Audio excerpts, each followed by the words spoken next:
दोस्तों पिछले वीडियो पे हमने यहाँ तक पढ़ा था। ठीक है, उसके बाद कंटिन्यू करते हुए यहाँ से शुरू करते हैं। ये चैप्टर का नाम है मदालसा उपाख्यान। ये रियल मार्कंडेय पुराण बुक है। अगर आप रामायण महाभारत कामसूत्र वेद पुराण ये सब शुरुआत से पढ़ना चाहते हो तो वीडियो के नीचे चैनल के नेम या पिक्चर पे क्लिक करके प्लेलिस्ट ऑप्शन पे जाइए। तो शुरू करते हैं। पिता ने कहा, गालब मुनि के साथ जाकर राजकुमार ने क्या किया था वो मुझे बताओ। वीडियो अगर बड़ा लगे तो वीडियो को कुछ मिनट तक देख के आप रोक सकते हैं। दूसरी बार जैसे इस वीडियो को शुरू करेंगे तो जहाँ पे आप रोके थे वीडियो वहीं से शुरू होगा। वो वर्णन अत्यंत विचित्र है। पुत्र बोले, राजपुत्र ऋतुध्वज ने गालब मुनि के आश्रम में निवास करके ब्रह्मवादी मुनियों के सभी विघ्न नष्ट कर दिए थे। गालब मुनि के आश्रम में निवास करने वाले वीर कुबलाश्व के रहने की बात को दानव नहीं जान सका।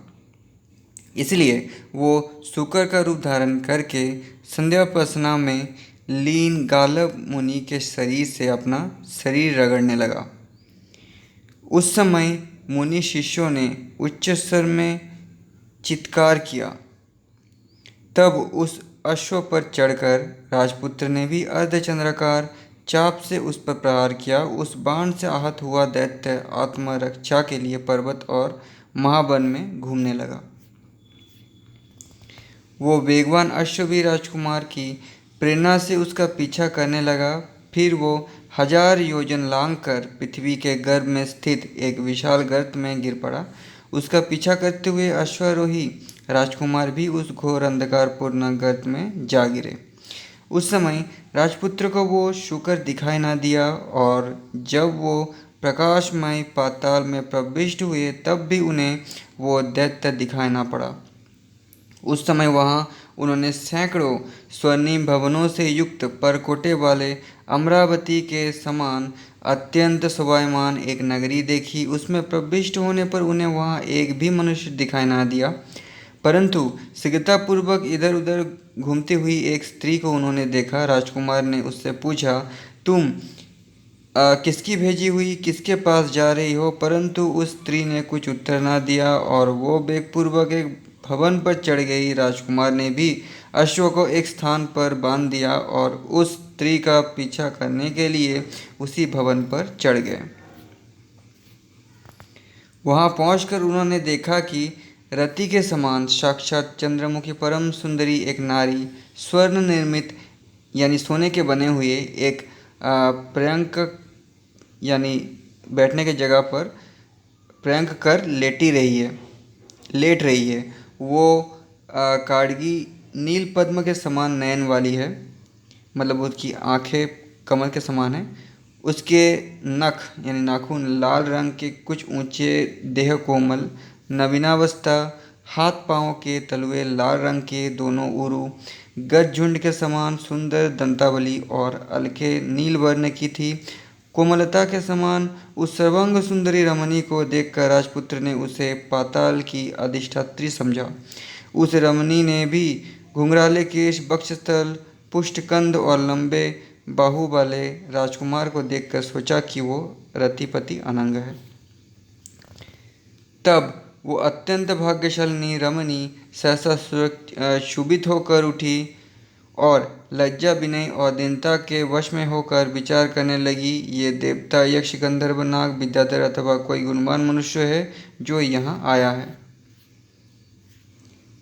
वो लाल नेत्र वाली रमणी विभिन्न प्रकार से विचार करती हुई दीर्घ श्वास छोड़कर मूर्छित हो गई। ये देखकर राजकुमार भी भय ना करो कहते हुए उसे समझाने लगे। जो स्त्री राजपुत्र ने प्रथम देखी थी वो ताड़का पंखा हाथ में लेकर उस रमणी की को हवा करने लगी। फिर राजपुत्र ने उसकी मूर्छा का कारण पूछा तो उस लज्जावती ने उसे कुछ न बताकर अपनी सखी से सब बात कही। राजपुत्र द्वारा पूछे जाने पर उस सखी ने उनके देखने के मूर्छित होने का तथा उस रमणी का विस्तार सहित वृत्तांत कहा। उसने जो कहा था सो सुनिए।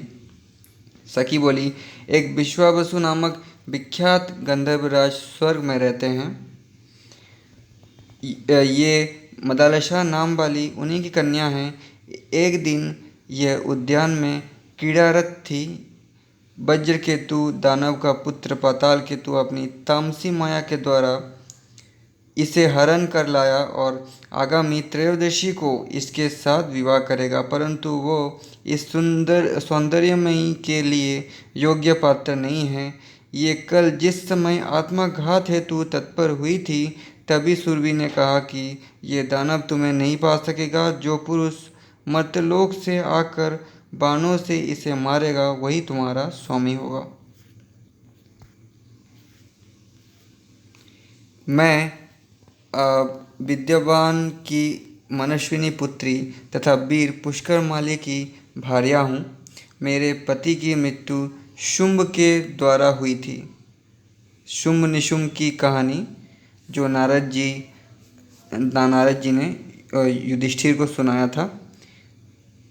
ठीक है, महाभारत में आपको मिलेगा, मेरे महाभारत की वीडियो सब देख सकते हैं। ठीक है, तो शुंभ निशुंभ की कहानी किस लिए सुनाया था? क्योंकि 5 भाइयों में झगड़ा ना हो। द्रौपदी एक वर्ष तक हर पांडवों के साथ रहेगी, ये सुनाने के बाद ही वो नियम बनाया गया था, तो उसमें आप जान सकते हैं। तो वही शुंभ की बात हो रही है यहाँ पे। अब मैं तीर्थ में दिव्य गति से यात्रा करती हूँ। इस दुष्टात्मा पाताल केतु ने आज शुक्र का रूप धारण किया था। उसे किसी पुरुष ने मुनियों के रक्षानार्थ बाण से बींधा है। वो सत्य है या नहीं, इसकी खोज में यहाँ आई थी। यहाँ आकर देखा कि उस अधर्म को किसी ने अवश्य ही मारा है। अब इसकी मूर्छा का भी कारण सुनो। आपको देखते ही ये आपके पति अत्यंत मती हुई है, क्योंकि आप देवपुत्र के समान मनोहर और वाणी से गुणज्ञ है, परंतु उस दानव को जिस पुरुष ने विदा है वो उनके अतिरिक्त अन्य किसी की पत्नी नहीं बन सकती। इसलिए ये अत्यंत मोहित हुई, क्योंकि यह आपके प्रति अनुरक्त हुई है और अन्य पुरुष इसका पति होगा।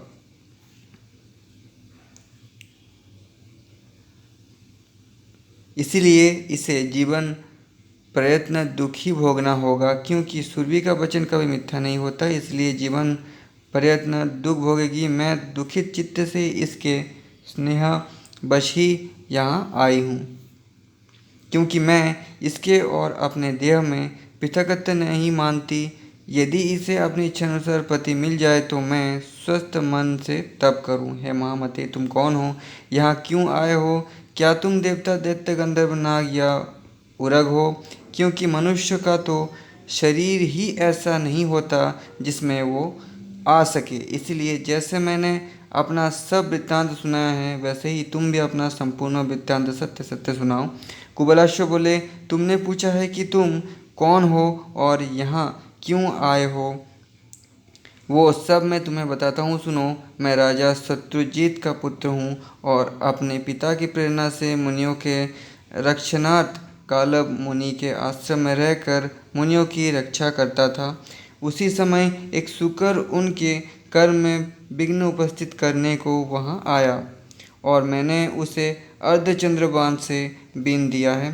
तब वो अत्यंत वेग से दौड़ा और मैंने भी अश्वारोहण पूर्वक यानी घोड़ों में बैठकर उसका पीछा किया। फिर वो एक विशाल गर्त में गिरा और मैं भी उसका पीछा करता हुआ अपने अश्व सहित उसमें गिर गया, परंतु अपने अश्व पर चढ़ा हुआ चलता रहा और इस प्रकाशमय स्थान में आकर तुम्हें देखा।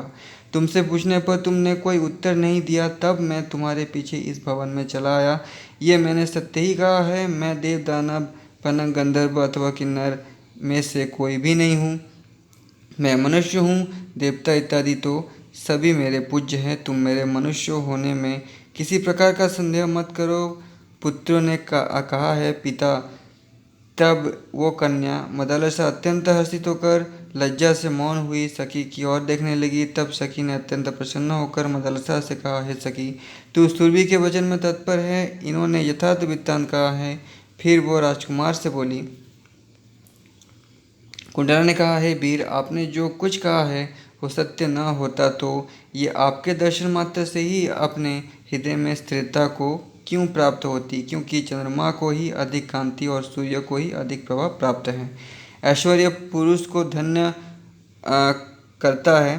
घृति धीर को और शांति श्रेष्ठ पुरुष को ही प्राप्त होती है। इसलिए आपने ही इस दानवाधम को विद्ध किया है, इसमें संदेह नहीं। गौ माता सुरभि कभी मिथ्या नहीं बोल सकती, इसलिए आपके साथ संबंध प्राप्त करके वो सखी सौभाग्यवती और धन्य हुई। अब आप विधिवत कर्तव्य का अनुष्ठान करिए। पुत्रों ने कहा, हे पिता। राजपुत्र उससे बोले, मैं पराधीन हूँ, पिता की आज्ञा के बिना इस बाला से विवाह कैसे कर सकता हूँ। इस पर कुंडला ने कहा, ये देवकन्या है, आप इसके साथ विवाह कीजिए।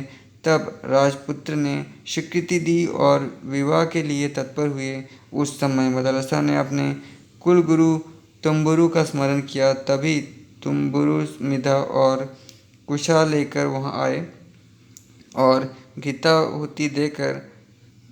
का आहुति देकर अग्नि को प्रज्वलित करके विधिपूर्वक मदरसा और राजपुत्र का विवाह संपन्न कराया और फिर अपने स्थान को चले गए।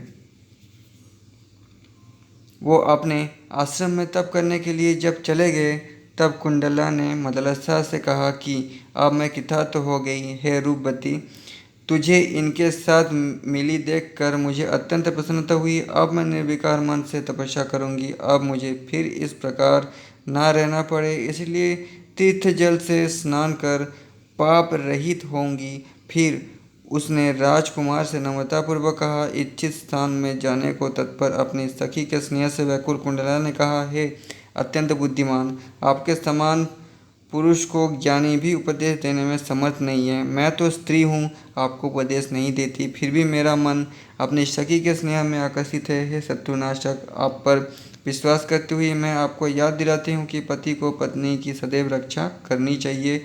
पत्नी भी पति की सहायिका होती है और धर्म, अर्थ और काम की सिद्धि के लिए दोनों ही परस्पर वशीभूत रहते हैं।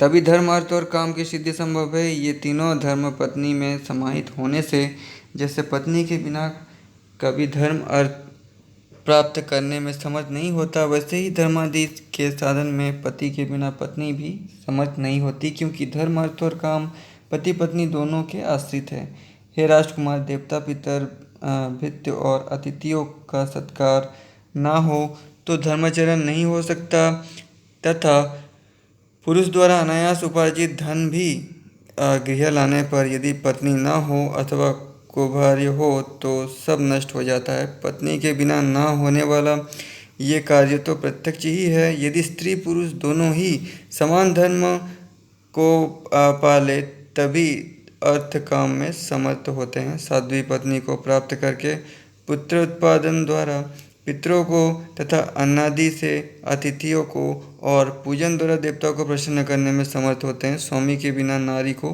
धर्म और काम का फली प्रकार विस्तार नहीं हो सकता।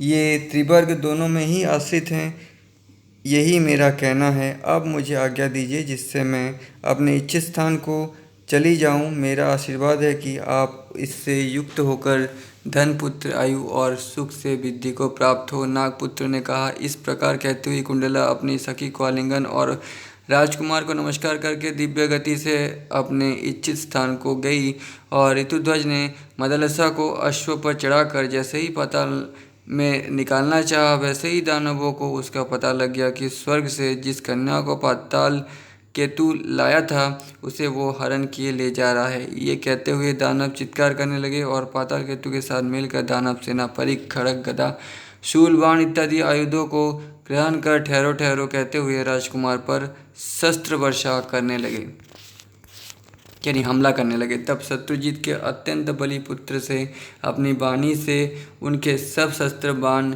ही बात में काट डाले और उसके बाणों से कट कट कर गिरे शास्त्रास्त्र से पाताल तक भर गया। तब राजकुमार ने बड़े बड़े बाण चलाए और फिर त्वष्ट अस्त्र लेकर दानवों पर छोड़ा। उस ज्वालमाला वाले भयंकर अस्त्र ने सभी दानवों के सहित पाताल केतु की हड्डियां तोड़ डाली और ये तुरंत ही जैसे कपिल मुनि के तेज से सगर पुत्र भस्म हुए थे उसी प्रकार भस्म हो गए। इस प्रकार दैत्य कुल का नाश करके वो राजकुमार स्त्री के सहित अश्व पर चढ़कर अपने नगर में आए और अपने पिता को प्रणाम पूर्वक संपूर्ण वार्ता सुनाई। पाताल में जाना, कुंडला का देखना, मदरसा प्राप्त होना, दैत्य के साथ युद्ध, अस्त्र से उनका संहार और पुनः वापस लौटना आदि सब वृत्तांत कहा, सब स्टोरी सुनाई, जिससे सुनकर चित्त वाले राजा अत्यंत प्रसन्न हुए और पुत्र को आलिंगन पूर्वक यानी गले से लगाकर प्रसन्न होकर बोले, हे सतपुत्र, तूने मुझे तार दिया, धन्य कर दिया, जिसके द्वारा मुनियों की रक्षा हुई। उसी सत्पात्र द्वारा मैं भीतर गया। मेरे पूर्व पुरुष जिससे विख्यात हुए और मैंने भी जिसका विस्तार किया, वो यश तुम्हारे द्वारा और भी वृद्धि को प्राप्त हुआ। जो यश बल अथवा धन पिता के द्वारा उपार्जित है, उसकी रक्षा करने वाले पुरुष मध्यम है, परंतु जो उसे अपनी शक्ति से बढ़ाता है यानी पिता से भी ऊपर यश प्राप्त करता है, उसे पंडित जन उत्तम पुरुष कहते हैं, तथा जो पिता द्वारा उपार्जित यश बल धन को नष्ट करता है, उसे अधम कहा जाता है। पहले मैंने तुम्हारे समान ब्राह्मणों का रक्षण मात्र किया, तुमने पाताल में जाकर असुरों का नाश और ब्राह्मणों की रक्षा की। इस प्रकार मुझसे अधिक कार्य किया है, इसीलिए तुम उत्तम पुरुष हो। हे पुत्र, तुम धन्य हो। तुम्हारे जैसे अधिक गुण वाले पुत्र को पाकर मैं पुण्यवानों में अधिक श्लाघा के योग्य हुआ हूँ। जो पुरुष पुत्र के द्वारा प्रज्ञादान अथवा पराक्रम में वृद्धि को प्राप्त नहीं होता, उसे पुत्र से उत्पन्न प्रीति का लाभ नहीं हो सकता। पिता के द्वारा जो ख्याति अर्जित करे, उसके जन्म को धिक्कार है, परंतु पुत्र के द्वारा ख्याति का अर्जन करने वाला पुरुष श्रेष्ठ जन्म वाला होता है। अपने नाम विख्यात होने वाला पुरुष धन्य है। मातृपक्ष से ख्याति पाने वाला पुरुष नराधम होता है। हे पुत्र, तुम धन बल और सुख से सदा वृद्धि को प्राप्त हो। इस गंधर्व कुमारी से कभी तुम्हारा वियोग ना होगा। पिता के ऐसे वचन सुनकर राजकुमार अपनी पत्नी सहित अपने निवास स्थान को गए तथा मदरसा के साथ भवन, उद्यान, वन, पर्वत आदि में क्रीड़ा करने लगे तथा वो शुभमयी मदरसा भी ससुर के चरणों की वंदना करती हुई अपने पति के साथ रहने लगी। नेक्स्ट चैप्टर, मदरसा उपाख्यान। नागपुत्र ने कहा, कुछ काल व्यतीत होने पर राजा शत्रुजीत ने अपने पुत्र ऋतुध्वज से कहा, हे पुत्र, तुम ब्राह्मणों के रक्षा के लिए जाकर पृथ्वी में विचरण करो। प्रतिदिन प्रातःकाल उस घोड़े पर चढ़कर श्रेष्ठ विप्रों के विघ्न को दूर करो। सैकड़ों पापात्मा एवं दुष्कर्मी दानव मुनियों के कार्य में विघ्न उपस्थित ना कर पाए, वही यत्न करो। इस प्रकार राजा की आज्ञा प्राप्त कर वो नित्य प्रति पूर्वाहन काल में पृथ्वी में भ्रमण करके पिता के चरणों की वंदना करते और शेष दिन में पत्नी के सहित क्रीड़ा करते। एक समय इसी प्रकार भ्रमण करने में उन्होंने पाताल केतु के छोटे भाई ताल केतु को यमुना तट स्थित आश्रम में अवस्थान करते देखा। वो मुनि रूप धारण करके रहता था। पुरानी शत्रुता का स्मरण करके वो राजकुमार से बोला, हे राजकुमार, यदि तुम चाहो तो मैं जो कहता हूँ वो करो, क्योंकि आपने कभी किसी की प्रार्थना को अमान्य नहीं किया है। हे राजकुमार, मैं यज्ञ करूँगा तथा इष्टि और अग्नि का चयन करूँगा, परंतु मैं दक्षिणा देने में असमर्थ हूँ। इसलिए सुवर्ण दान के लिए अपना ये कंठा मुझे दो और आश्रम की रक्षा करो। मैं वैदिक वरुण यंत्र के द्वारा वरुण देव का जल में स्तवन करके जब तक यहाँ ना लौट आऊँ, तब तक तुम्हें इस आश्रम की रक्षा करनी है। मैं शीघ्र हो आऊँगा। ऐसा कहते हुए मुनि को प्रणाम करके राजकुमार ने अपना कंठा उतार कर उन्हें दे दिया और बोला, हे महाभाग, आप विश्वस्त होकर जाइए। आपके आने तक मैं इसी आश्रम में रहूँगा, आश्रम के निकट रहूँगा। आप जब तक नहीं लौटते तब तक आपके आज्ञा अनुसार मैं यही रहूँगा। मेरे रहते हुए आपके कार्य में कोई विघ्न नहीं करेगा।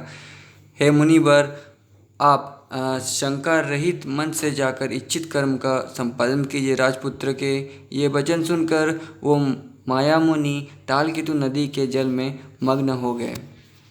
उसके माया निर्मित आश्रम की को राजपुत्र रक्षा करने लगे। फिर जल से निकलकर तालकेतु राजा शत्रुजीत के नगर में जाकर मदरसा आदि के समक्ष बोला कि वीर कुबलाश्व मेरे आश्रम के निकट तपस्वियों की रक्षा कर रहे हैं। तभी उन्हें किसी दुष्ट दानव से युद्ध करना पड़ा और उन्होंने ब्रह्मदृष्ट शक्ति का असुर पर प्रहार किया, परंतु उस दानव के माया रूपी शूल से हृदय वितीर्ण होने के कारण मृत्यु को प्राप्त हो गए। उन्होंने ये कटाभूषण मरते समय मुझे दिया है तथा वन में शुद्ध तपस्वियों ने उनका अग्नि संस्कार किया है और अश्रुपूर्ण दुखित अश्व उसी दानव ने ले लिया। ये संपूर्ण घटना उस नृशंस के द्वारा होती हुई देखी है। अब जो आपको करना हो वो करिए और उनकी ये कंठा भी लीजिए। मुझ तपस्वी को स्वर्ण से क्या प्रयोजन है, कहकर तालकेतु जहाँ से आया वहीं चला गया। इसके पश्चात वहाँ सभी मूर्छित होकर गिर पड़े। फिर राजा रानी चैतन्यता लाभ करके तथा अन्य राजस्त्रियाँ भी अत्यंत दुखित होकर विलाप करने लगी। जब मल्लसा ने उस कंठाभूषण को देखा तो स्वामी की मृत्यु की बात सुनकर उसने दुख से कातर होकर प्राण त्याग दिए। राजभवन में होने वाला कुंदन प्रतिध्वनित होने लगा। फिर राजा शत्रुजित अपनी पुत्र वधू को मरी हुई देखकर तथा सावधान चित्त होकर सब कहने लगे कि हम सबको रोना नहीं चाहिए। सभी प्राणियों का संबंध अनित्य है। मैं पुत्र या पुत्र वधू किसका शोक करूं, दोनों ही कृतकृत्य थे, इससे शोक के योग्य नहीं है, क्योंकि जिसने मेरी आज्ञानुसार ही ब्राह्मणों की रक्षा में लगे रहकर प्राण दिए हैं उस पुत्र के लिए शोक करना उचित नहीं है। मेरे पुत्र ने अपने नाशवान देह को ब्राह्मणों के लिए त्यागा है, तब वो अशोचनीय और कल्याणकारी है। और जब सतकुल में उत्पन्न हुई इस नारी ने भी अपने पति का अनुगमन किया है तो वो भी शोचनीय नहीं हो सकती, क्योंकि स्त्री के लिए पति के अतिरिक्त अन्य कोई देवता नहीं है। यदि ये अपने पति के मृत्यु के अनंतर जीवित रहती तो हम सब की शोचनीय दशा होती। इससे तो अपने पति का मरना सुनते ही प्राण छोड़ दिया है, इसलिए पंडित जनों के लिए शोचनीय नहीं है। स्वामी की मृत्यु होने पर भी जो नारी जीवन धारण करे वो शोचनीय होती है। जो स्वामी के सहित जाती है वो कभी शोचनीय नहीं है। जो गमन में कष्ट मानकर नहीं जाती वो अपने कुल का कष्ट देने वाली है। कृतज्ञ होने के कारण इसने अपने स्वामी के वियोग का अनुभव नहीं किया। यह लोक और परलोक दोनों में सुख देने वाले स्वामी को कौन स्त्री मनुष्य मानती है। हमारा पुत्र, पुत्रवधू, मैं अथवा उसकी माता, हम में से कोई भी शोचनीय नहीं है, क्योंकि ब्राह्मणों की रक्षा में प्राण देने वाले पुत्र के कारण हम सभी का उद्धार हुआ है। मेरा पुत्र अपने अधर्मयुक्त शरीर को छोड़कर ब्राह्मणों के प्रति, धर्म के प्रति और मेरे प्रति भी उत्तीर्ण हो गया है। ब्राह्मणों की रक्षा से युद्ध में मरने से माता का सतीत्व, वंश की स्वच्छता और अपनी शुद्धता किसी का भी त्याग उसने नहीं किया। कुबलाश्व की माता पुत्र की मृत्यु का समाचार सुनकर अपने स्वामी को देख विषाद रहित चित्त से बोली, हे महाराज, मुनियों की रक्षा करते करते संतान का मरण सुनकर मैं संतुष्ट हुई। ऐसा संतोष मुझे माता बहन किसी के द्वारा नहीं मिल सकता। जो बंधुओं के लिए दुख से श्वास लेते हुए या रोगाक्रांत हुए प्राण त्याग करते हैं उनकी माताओं का संतति प्रजनन व्यर्थ ही है। मतलब संतान के लिए प्रजनन यानी संभोग करना व्यर्थ है। जो गो ब्राह्मण की रक्षा के निमित्त युद्ध में भय रहित चित्त से शस्त्र से मरता है उसे ही मनुष्य कहते हैं। जिसके द्वारा याचक मित्र और शत्रुगण विमुख नहीं होते उसी से पिता पुत्रवान होता है। जब पुत्र युद्ध में मर जाता या शत्रु पर विजय प्राप्त करके लौटते हैं तभी स्त्री का गर्भ क्लेश सफल होता है। नागपुत्र बोले, फिर राजा शत्रुजित ने पुत्रवधू का सत्कार कर नगर के बाहर जाकर स्नान किया और पुत्र के निमित्त जलांजलि दी। इधर तालकेतु उसी प्रकार यमुना जल से निकलकर प्रणाम करता हुआ मीठे वचनों से राजकुमार से बोला, हे राजकुमार, आपके द्वारा मैं कृतार्थ हुआ, क्योंकि आपने यहाँ रहकर मेरा अभिलाषित कार्य किया है। इस प्रकार जलपति वरुण का यज्ञ मेरी माया से सिद्ध हो गया। हे राजपुत्र, मतलब मेरी माया से सिद्ध हो गया है राजपुत्र, अब आप जाइए। ये सुनकर राजपुत्र ने मुनि को प्रणाम किया और उस वायु वेग वाले अश्व पर चढ़कर पिता के नगर को गए। यानी वायु वेग वाले मतलब हवा की तरह तेज दौड़ने वाला घोड़े पर चढ़कर चल दिया। नेक्स्ट चैप्टर कुबलाश्व पाताल प्रवेश। वीडियो बहुत बड़ा हो गया है इसलिए ये चैप्टर हम लोग नेक्स्ट वीडियो पे पढ़ेंगे।